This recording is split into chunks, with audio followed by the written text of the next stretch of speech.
Rahman, can you tell me a little bit about where we are right now, this space? How did it come about? Well, this is a Fighter for Life boxing, MMA, and fitness, and it came about from the vision that I had to use the sport of boxing and use combat sports to help people self-improve.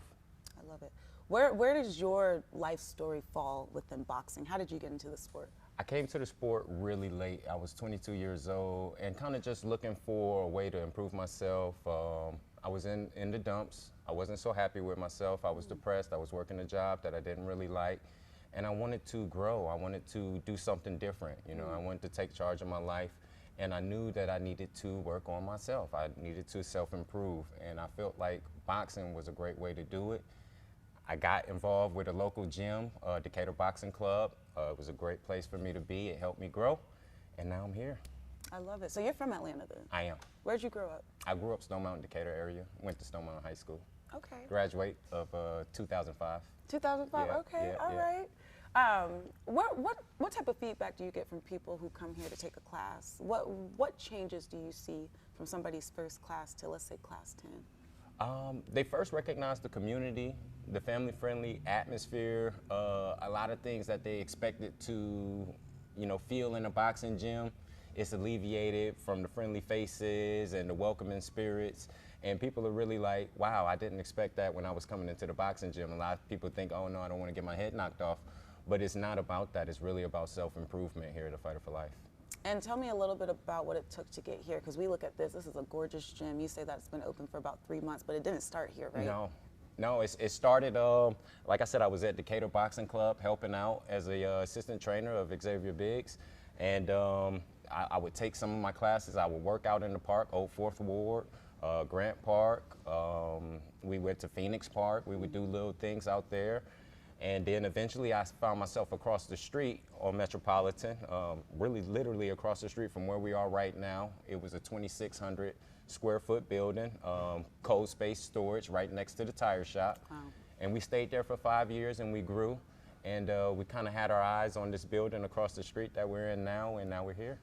I love it. I love it. Yeah. Just it takes a village really to build that, and to be an owner of something right here in your city. Yes. How does that feel?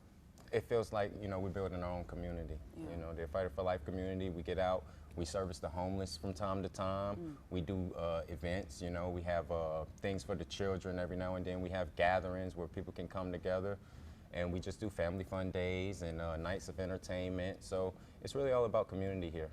What's the most start that over. What is the most rewarding part of this whole experience for you? Just seeing something come from the vision of my mind and come into fruition is very rewarding. It's very gratifying. I started this journey about 15 years ago, not quite knowing exactly where I would land, and here I am, the highest rated boxing gym in Atlanta at 5 stars on Google. Come on now. We just won the Choice Awards, Consumer Choice Awards for Business Excellence in Atlanta for a boxing gym. So, to see us grow and thrive, literally coming from nothing, no funding, no business background, and to thrive here in Atlanta, in one of the greatest cities in the world, I just feel very fortunate. That's amazing. Congratulations on thank you, that. thank you, That's thank you. incredible. Yeah. Hey, I want to ask you about how do you feel our elected officials are doing right now? And how do you feel that politics is playing a role in your life? On a national level, I'll be honest, I let that national level stay right where it is, and I focus on a grassroots local level. That's more where I feel like I have more control and more say-so in the things that are happening around me. But on a national level, I would love to see the two parties work together and not always fight each other. It always seems that they're bickering for position and power versus real change and affecting the community. And I just wish we would see some change in that area. Stop fighting each other and let's start really working together to see real change in America. We have the greatest country in the world, but yet we have such disparity. And I think if you want to find growth in America, you need to look at the disparities and try to make some correction there, and that's where you're going to get the most growth for the country. How about on the local level?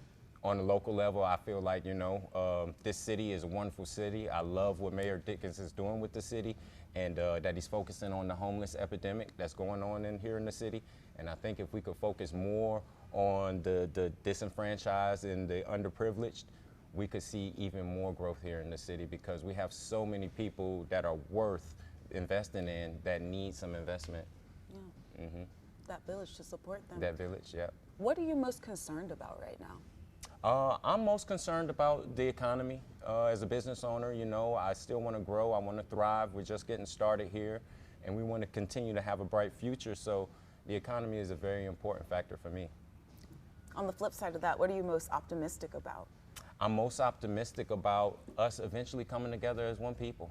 Yeah, I think that's what it calls for, and through all the chaos and things that are happening, we'll realize that we need each other and we need to work together. Amen to that. Yeah. I think a lot of people agree.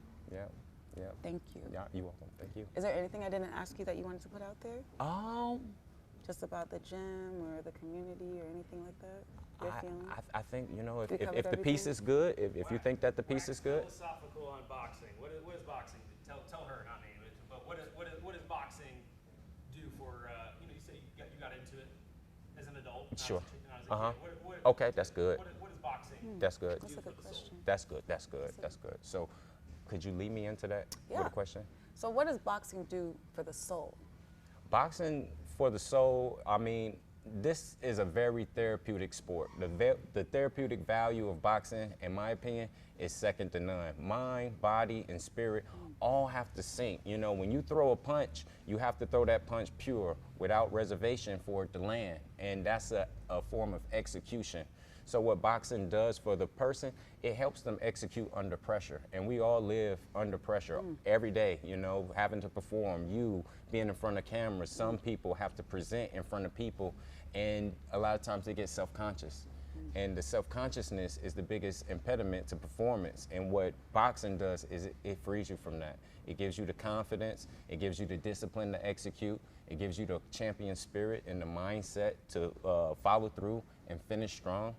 And that's why I started this business of boxing. It wasn't so much to build fighters to go and tear people down, but for people, everyday people like you and myself, to come and have a place to get built up. I like that. Yeah. I like that. That's good. Yeah. That's good. Thank you. Thank you for that question. All right. Yeah. That was great. Great. Yes, All right, so we're give you a good. big Clap. Clap.